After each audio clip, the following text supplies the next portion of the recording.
दोस्तों, ये कहानी एक ऐसे लड़के की है जिसको अपनी स्कूल टीचर से प्यार हो जाता है और अपनी टीचर को पाने के लिए वो किस हद तक चला जाता है देखेंगे आज की इस कहानी में।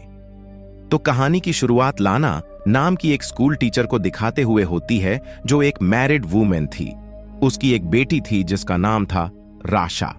लाना जिस स्कूल में पढ़ाती थी वहां बैनी नाम का एक हैंडसम लेकिन शरारती हरकतें करने वाला लड़का भी पढ़ता था, जो लेना के क्लास में पढ़ाते सिर्फ उसे ही देखता रहता था, मानो जैसे वो लाना को प्यार करने लगा हो। यह देखकर लाना भी उसकी तरफ अट्रैक्ट हो जाती है। उसे समझ भी नहीं आता कि वह बेनी से कैसे डील करे, क्योंकि वह उसका सिर्फ एक स्टूडेंट था। कभी कभी तो बेनी लाना के इतना करीब आ जाता था कि लाना को खुद पर कंट्रोल कर पाना बहुत मुश्किल हो जाता था। इसलिए लाना उसके अट्रैक्शन से बचने के लिए कुछ भी करने को तैयार थी। वह जितना हो सकता उतना दूर उससे रहने की कोशिश करती। एक दिन लाना सुबह क्लास में पहुंचकर अपने सभी स्टूडेंट्स को टेस्ट पेपर बांटती है और उनको इंस्ट्रक्शन देने के बाद पेपर लिखने को कहती है। तभी वह नोटिस करती है कि बेनी पेपर में कुछ भी नहीं लिख रहा और उसी की तरफ देखे जा रहा है। लाना उसको इग्नोर करके दूसरी तरफ देखने लग जाती है। क्लास के बाद वह अपनी बेटी राशा को स्कूल से लेने जाती है। राशा उसे हक करके बताती है कि स्कूल बहुत बोरिंग था। इस पर लाना हंसने लगती है। फिर वह राशा को कार में बिठा दी है कि तभी उसकी नजर बेनी पर पड़ती है, जो अपने डॉग को टहला रहा था। वह थोड़ी देर बेनी को देखने के बाद कार ड्राइव करके चली जाती है। अगले दिन लाना की एक स्टूडेंट जर्मी क्लास में प्रेजेंटेशन देती है। तभी लाना की नजर दो लड़कियों पर पड़ती है जो फोन पर मूवी देखकर हंस रही थी। लाना उन्हें वार्न करते हुए फोन को अपने बैग में रखने को कहती है, पर वह लोग नहीं सुनती तो लारा उनसे उनका फोन मांग लेती है और कहती है कि वह क्लास के बाद उनका फोन लौट आएगी। इस पर वैलरी नाम की लड़की लाना को फोन देते हुए उसे गंदी चुड़ैल कहती है, जिसे सुनकर क्लास के बाकी स्टूडेंट्स हंसने लगते हैं।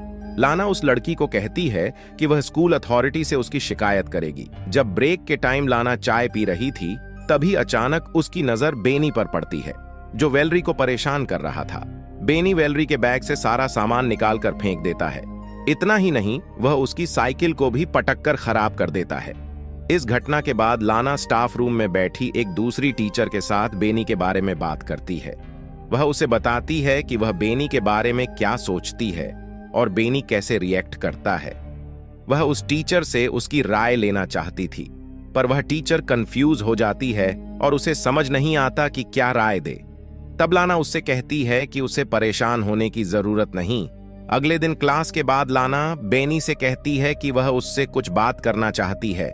वह उसे खाली क्लासरूम में ले जाती है और बैठने को कहती है।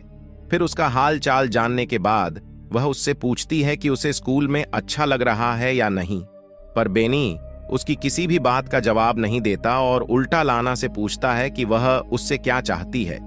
लाना उसे कहती है कि उसे उसकी फिक्र है और यह भी कहती है कि उसे अपनी क्लास की लड़की के साथ बुरा बर्ताव नहीं करना चाहिए था।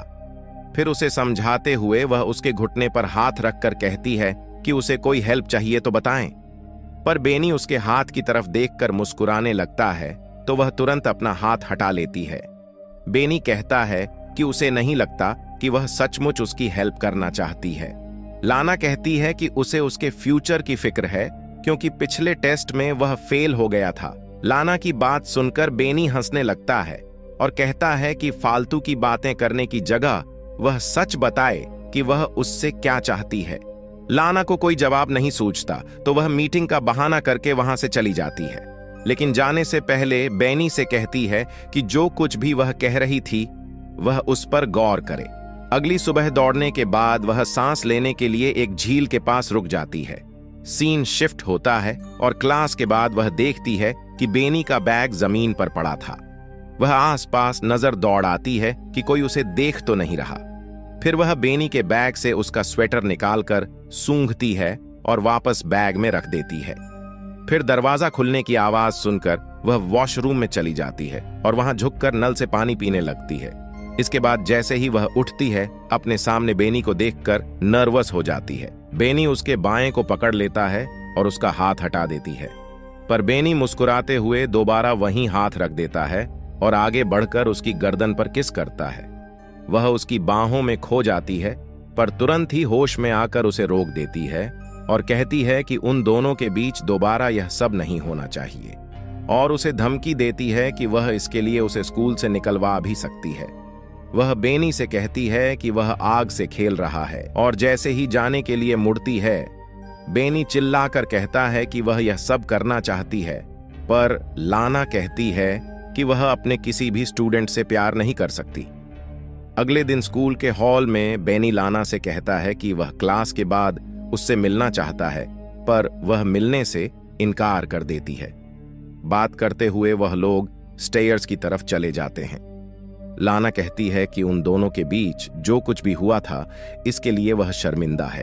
वह बेनी से कहती है कि वह उसका ख्याल अपने दिल से निकाल दे। यह कहकर वह वहां से चली जाती है और पार्किंग लॉट में जाकर देखती है कि उसकी कार का साइड मिरर टूटा हुआ था और उसकी कार पर स्क्रैच लगे हुए थे। फिर वह कार में बैठकर राशा को लेने के लिए उसके स्कूल जाती है, जहां बैठकर वह बोर हो रही थी।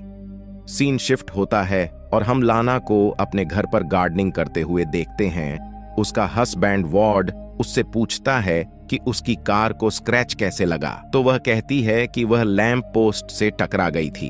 वॉर्ड उससे पूछता है कि लैंप पोस्ट से इस तरह के स्क्रैच कैसे हो सकते हैं, तो वह कहती है कि कभी कभी ऐसा होता है। अगले दिन जब लाना घर पर राशा को पढ़ा रही होती है, तब उसका फोन बार बार बजने लगता है, पर जब भी लाना फोन उठाती है, दूसरी तरफ से कोई नहीं बोलता। अगले दिन जब लाना स्कूल जाती है, तो टाइम से पहले बेनी को क्लास में अकेला बैठा देखकर डर जाती है और स्कूल की रिसेप्शनिस्ट को जाकर कहती है कि उसकी तबीयत ठीक नहीं लग रही। इसके बाद वह घर चली जाती है। रात को डिनर बनाते समय वॉर्ड उससे पूछता है कि उसका दिन कैसा रहा, तो वह झूठ बोल देती है कि वह सारा दिन स्कूल में पढ़ाती रही और अपने स्टूडेंट के एग्जाम पेपर्स भी चेक करती रही। अगले दिन राशा को स्कूल में छोड़ने के बाद वह काम पर नहीं जाती और एक नदी के किनारे रुककर एप्पल खाने लगती है। फिर वह म्यूजियम में चली जाती है और थोड़ी देर तक पेंटिंग्स देखती रहती है। अचानक उसकी नजर बेनी पर पड़ती है। उसे वहां देखकर वह घबरा जाती है और जल्दी जल्दी वहां से निकलने की कोशिश करती है, पर लिफ्ट में उसकी मुलाकात बेनी से हो जाती है। बेनी लाना से कहता है कि वह उसे मिस कर रहा था, इसलिए स्कूल जाना चाहता था। फिर वह उसके बस को छूने के लिए आगे बढ़ता है। लाना भी आउट ऑफ कंट्रोल होकर उसे 2 बार किस करने की कोशिश करती है, पर बेनी उसे रोक देता है और अपनी उंगलियों को उसकी बॉडी पर फिराने लगता है। उस रात लाना को बार बार बुरे सपने आते हैं कि उसकी फैमिली उससे दूर हो गई है और वह घबराकर जाग जाती है। अगले दिन वह चुपके से स्कूल के एडमिनिस्ट्रेटर के ऑफिस में चली जाती है और वहां से एग्जाम पेपर चुरा कर लाती है। और जब सारे स्टूडेंट लंच करने के लिए कैफेटेरिया में चले जाते हैं, तो बेनी को फंसाने के लिए वह पेपर्स उसके कोट में रख देती है। अगले दिन लंच ब्रेक रूम में बैठी दूसरी टीचर से बात करते हुए देखती है कि कुछ सिक्योरिटी वाले बेनी को पकड़कर कहीं ले जा रहे थे। अब एग्जाम पेपर चुराने के इल्जाम में बेनी को स्कूल से निकाल दिया जाता है। उसके जाने के बाद लाना उसे मिस करने लगती है और उसके साथ बिताए हुए पलों को याद करती है। एक दिन लाना और राशा एक बुक स्टोर में जाते हैं। राशा को अपने फ्रेंड किम को गिफ्ट करने के लिए बुक खरीदना था, पर वहां जाकर राशा कपड़े से बना हुआ एक जानवर लेने की जिद करने लगती है और लाना उसे मना कर देती है। थोड़ी देर में राशा कहीं गायब हो जाती है। लाना उसे ढूंढने लगती है और 45 मिनट तक ढूंढने के बाद जब वह नहीं मिलती, तो लाना सिक्योरिटी वालों से सीसीटीवी फुटेज दिखाने को कहती है। सीसीटीवी फुटेज में वह देखती है कि बेनी उन दोनों का पीछा कर रहा था। फिर वह राशा को स्टोर से बाहर निकलते देखकर पैनिक हो जाती है, पर तभी उसे वॉल्ट का फोन आता है कि राशा उसके साथ घर पर है। यह सुनकर लाना खुश हो जाती है और सिक्योरिटी वालों से माफी मांगकर घर चली जाती है। उस रात जब उसका परिवार सो रहा होता है, तो उसे बार बार दरवाजे पर दस्तक सुनाई देती है, जो उसका भ्रम था। वह बाहर जाकर चिल्लाती है तो वह आवाज शांत हो जाती है। फिर वह दरवाजा लॉक करके इमेजिन करती है कि वह बेनी के साथ इंटीमेट हो रही है। सारी रात इसी तरह बीत जाती है और सुबह वॉर्ड के आ जाने से उसका सपना टूट जाता है। वॉर्ड और लाना एक दूसरे को हग करते हैं और इसके बाद लाना अपनी कार ड्राइव करते हुए बेनी के घर पहुंचती है। वह थोड़ी दूर पर अपनी कार पार्क करके बेनी का वेट करती है। और जब वह अपने स्कूटर में आता हुआ दिखाई देता है तो लाना उसका पीछा करती है। पीछा करते हुए वह एक सुनसान जगह पर पहुंच जाती है और वहां पहुंचकर वह अपनी कार की स्पीड बढ़ा देती है और अपनी कार से बेनी की स्कूटर को टक्कर मारकर उसे स्कूटर से गिरा देती है। फिर अपनी कार को पार्क करके थोड़ी देर के बाद वह कार से बाहर निकलती है और इससे पता चलता है कि बेनी से पीछा छुड़ाने के लिए वह किसी भी हद तक जा सकती थी, यहां तक कि उसकी जान भी ले सकती थी और यहीं पर मूवी खत्म हो जाती है।